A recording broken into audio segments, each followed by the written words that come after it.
Yo people, welcome back to the YouTube channel. You already know what time it is. It's time for another preview. Crystal Palace versus Chelsea for the FA Cup semi-final. I decided that I'm going to come out to Wembley and talk my talk because I got a lot to say and I thought, listen, there's no better place, there's no better way to do it but in person where we will be playing and just shake it up a little bit and get outside and give you a little bit extra zoos, a little va-va-voom to the video. So listen, absolutely delighted of course with the earlier upload. The latest news is that the Ricketts have pulled out of the ownership bid for Chelsea, but we moved swiftly on because we have to focus on the football. I thought that we played very well against Real Madrid at the Santiago Bernabeu the last game. I tried to voice that, I tried to push that on the big six. It wasn't easy. They came with their battering rams and their vocal.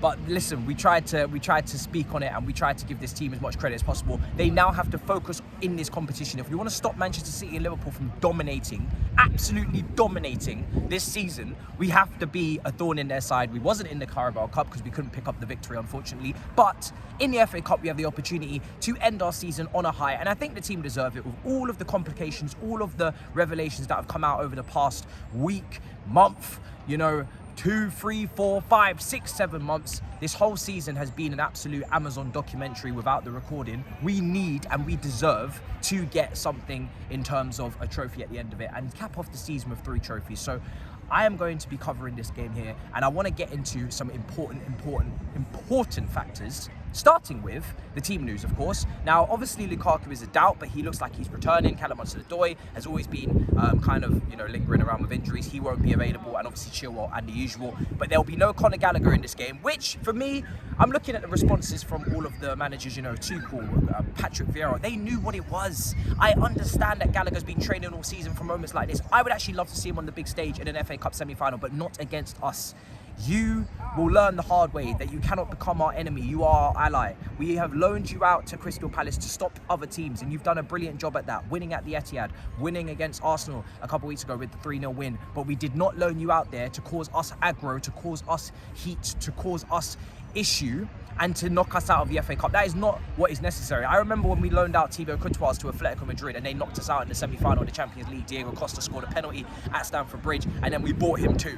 We don't need any more of that shit, all right? We don't need any more of that issue. What we need is to get through to the next round. And Conor Gallagher, as much as we love you dearly, you've had a great season, well done for that. And I know you're going to be absolutely gutted to miss this game. Hold on tight, my dear. You'll be back at Stamford Bridge soon. You'll be back at Chelsea very soon. And you'll be back, hopefully, winning trophies and competing in this team next season. And it will be very important. And we'll get into the midfield in more of this preview because I do want to discuss the midfield and obviously the latest links to Declan Rice after he scored against West Ham in Europa League, victory against Lyon last night. But let's get back into this because, like I said, for me the team is absolutely crucial once again. We have to learn the lessons of the last few weeks. I do think Kante has been slipping and he literally, unfortunately, in the Real Madrid game he wasn't so great in some of the individual errors he was making. I think we do have to give him a little rest now. We have been playing him, maybe it was a little bit of a surprise that he played against Southampton last weekend. He didn't get that extra rest. We do have to manage this player. We do have to look after this player. And I'm going to take the opportunity in my personal team to do it now. I personally feel without Conor Gallagher in that midfield, the pressing, the intensity, the off-the-ball, just drive and will to win the ball back from Crystal Palace, which they showed against Arsenal. They were so intense. They absolutely robbed Partey of the ball time and time again. They were so aggressive in their movements. And Arsenal just couldn't build up. They couldn't build out because they tried to build up through Thomas Partey. They tried to put their passes together, but Crystal Palace was so intense that they couldn't do that. And I think Gallagher was a major part to that. I call Gallagher right now the English Kante. He is the goal-scoring English Kante. The intensity, the tackles, the interceptions, the off-the-ball work rate, but then also adds goals and great striking technique as well. But because there's no Gallagher, I don't feel like Kante is as necessary.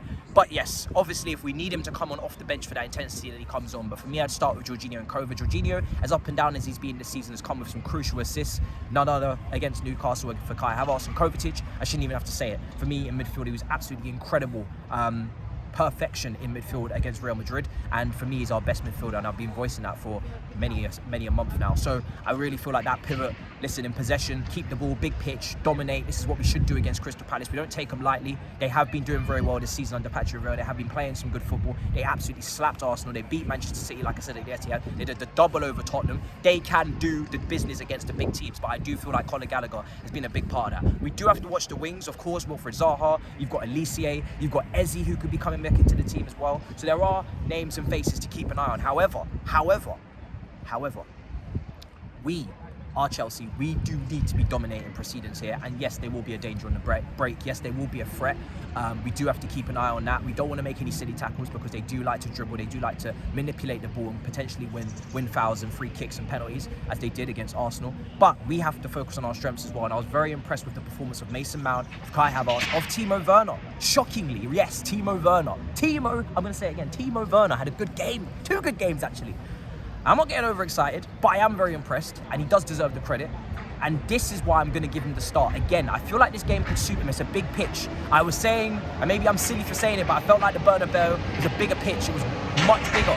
You know, someone's got to get their tape measure out and measure that pitch, because I do feel like it was bigger and that suits him. There's more space to operate in. And the Wembley pitch, we've seen him perform very well here before against Manchester City last season. Ziyech performed very well as well. I'm going to put Mason Mount and Kai with him, though, to keep that chemistry and contingency from the last game. And I do feel like Timo Werner, look, he's confident maybe right now. He's had 2 back-to-back good performances. Let's just ride this until the wheels fall off. I still believe he needs to leave in the summer. 9 Premier League goals in 2 seasons is not enough. He still hasn't been good enough from a technical level.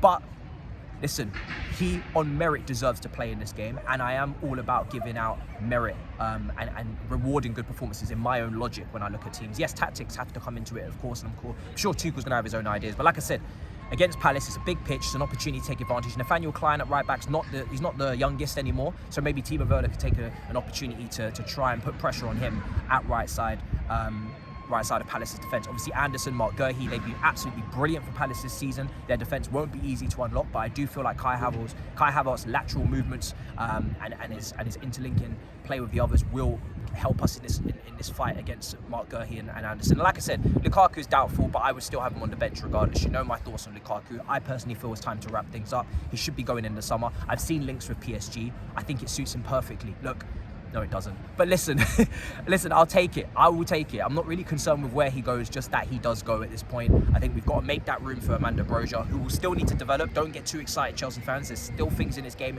he'll have to improve. He'll still need to improve his link-up play. He'll still have to improve playing against low blocks, which he hasn't had to do maybe as often with Southampton. He'll still have to do all those things. He's still young and developing. He still will frustrate. However, we do need someone who's committed, someone who wants to be here, someone who's committed to the cause, someone who has a good track record of doing well on our previous loans with the test and etc. And he did all right in pre-season as well. So you add him and you add a few other players in that attack. Do not replace Lukaku for me with another big, massive, expensive number 9. Let's try and do things differently around here. Let's try and actually prioritise Kai Havertz, who is another big investment. I think he's been doing very well this season on the grand scheme of things. Yes, we want more goals from Kai Havertz. Yes, we want more consistency in terms of just output. But if you look at general performance, which a lot of people don't do when they talk about Kai Havertz, they judge him based on his goals and his assists. Well, that's great. But if you actually watch him, there's been a lot of times this season in quite a few runs that Chelsea have had where they've won game after game after game, where Kai Havertz has had really good performances regardless of whether he's got the goal or assist. And that's just because he's made our play smoother, he's linked up with the other attackers, and he's made things easier for others to feed off. And that is critical when you play that role. And it's similar to what Firmino was doing for Liverpool, in the fact that the only difference is maybe Kai Havertz likes to make more runs in behind, and obviously he can head the ball. Well, Firmino can head the ball as well. So it's not a bad comparison in my opinion. We could go down that road. What we need, though, is goal-scoring wingers. And speaking of West Ham, I know we're going to get onto Declan Rice in a minute. I do like Jared Bowen. I think Jared Bowen is going under the radar a little bit. I know he's not your fancy Rafinha, Antony of this world, Brazilian, trickster. But Bowen for West Ham is running in behind. He's direct, he's scoring goals, and he's just bringing a different profile, something different to what Ziyech offers in terms of dropping deep and wanting to get on the ball and have loads of touches. He's someone that's directly, looking to influence getting those goals and be a finisher. And, this is the kind of forward that maybe a Liverpool get praised for signing. So, not glitz and glamour, but someone to keep an eye on. I like the forward. Don't think it's realistic, but I just wanted to put my 2 cents in there. But back to it. Listen, like I said, I've spoken about Crystal Palace. They are a danger. I've spoken about Chelsea's front line. They are for sure a danger if they play at their maximum. I do think Marcus Alonso again will deserve to play at the wing-back position, Reece James as well. And like I said, my team went up, and if it isn't, There it is. You know, Thiago Silva, the likes of Trevor Chalobah, I think can play this game, come back into the side, show what he can do, and also Rudiger and obviously Mendy in goal.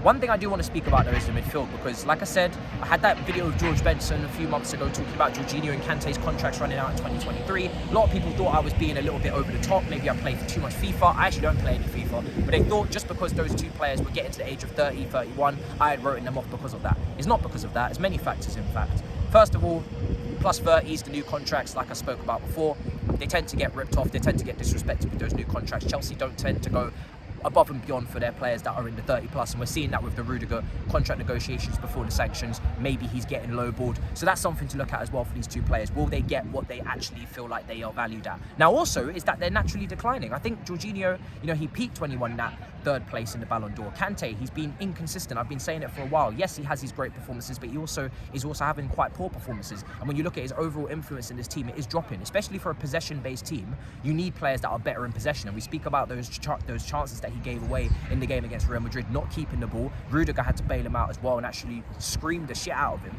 on the recovery tackle. That could have been a third. So, and again, like I said, there's other midfielders out there that we could bring in, and Real Madrid are looking to do so. And they've got absolutely generational passes of the ball in Toni Kroos and Modric, and they're still looking to future-proof their midfield with the likes of Camavinga coming in. They're looking to bring in a Tchouaméni, who we should have really got last summer. Declan Rice is another player. Listen, I know a lot of people are not keen on the player, but I think Tuchel is very much keen on the player. We've seen that in reports with The Athletic today coming out as well. Gallagher, he seems to like. I think he wants more midfielders that can, less specialists and more midfielders that have a better all-round game, that he can be flexible with, that he can use different systems. He can go from a 4-2-3-1 to a 4-3-3 to a 3 at the back, and he's got midfielders that have, you know, maybe not as great passing range, but at least good passing range, but they can also have a bit of mobility, but they also have a bit of strength and a bit of height to win those physical duels, but they also can shoot. Declan Rice with a wonderful shot against Lyon. Tchouaméni, you know, a fantastic, you know, midfielder that can go box to box and impact both ends of the field. He's shown that in 2 back-to-back seasons. Both have. Gallagher, also another box-to-box midfielder. I feel like he's looking for more all-rounders, maybe looking at a more Klopp-type midfield instead of just, you know, very specific, system-based, you know.